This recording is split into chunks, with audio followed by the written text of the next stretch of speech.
Ladies, do you think the average man could physically overpower you once they put hands on you?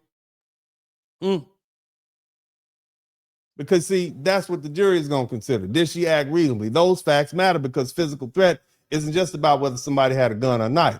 A person can cause great bodily death with their hands and elbows and feet and so on and forth. They can break bones. They can put you on the ground and bash your head in the pavement. You see? And this is where, there's a size disparity in the presumption of strength.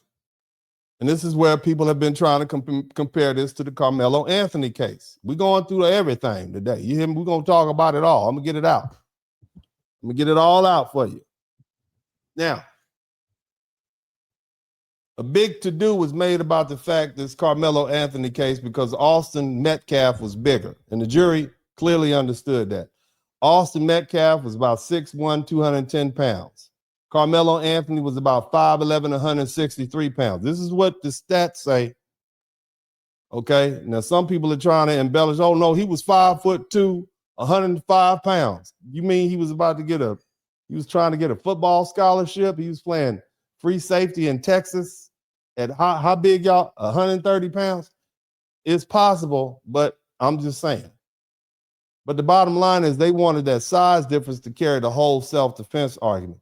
But I never bought that as some massive physical mismatch because we talking about two 17-year-old young men. Both of them were male. Carmelo Anthony wasn't some frail, helpless child. Okay, he wasn't. He was a robust, muscular young man. They actually showed him doing some 7-on-7 drills. The boy played free safety for his football team. He's about, like I said, he's 5'11", 163 pounds. He's strong, athletic.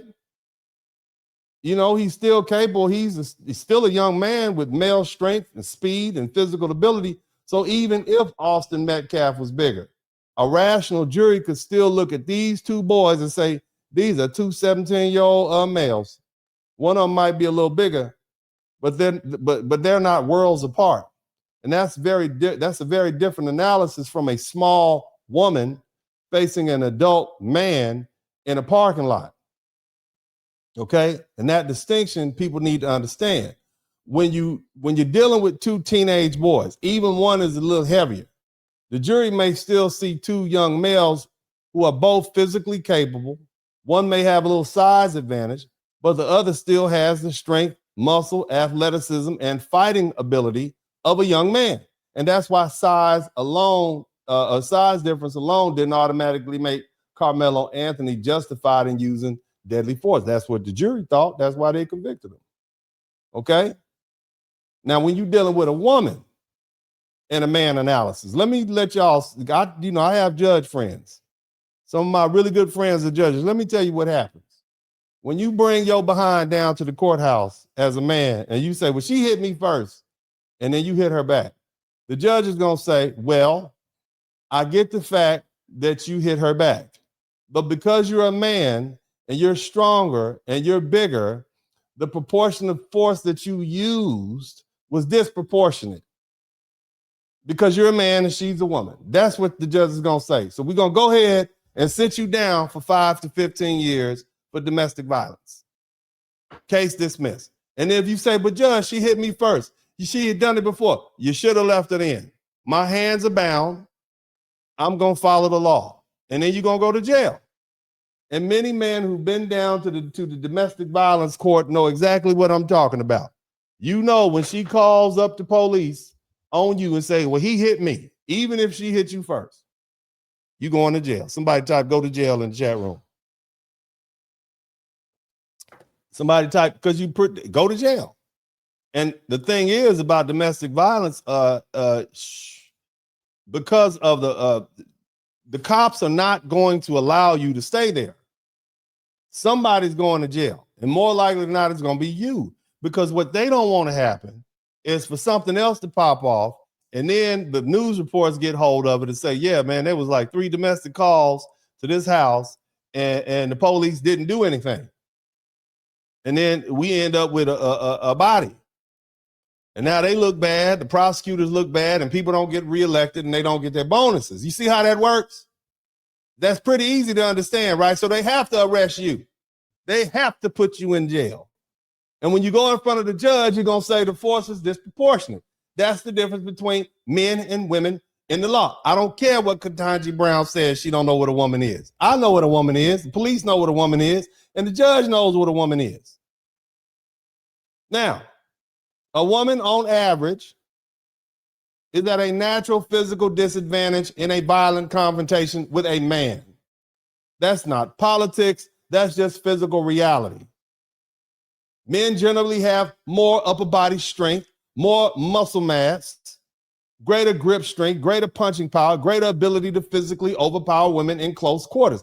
Women generally have less muscle mass, less upper body strength, and less bone density. So when an adult man is closing a distance on a smaller woman, especially in a parking lot confrontation, a jury is going to view that threat very differently.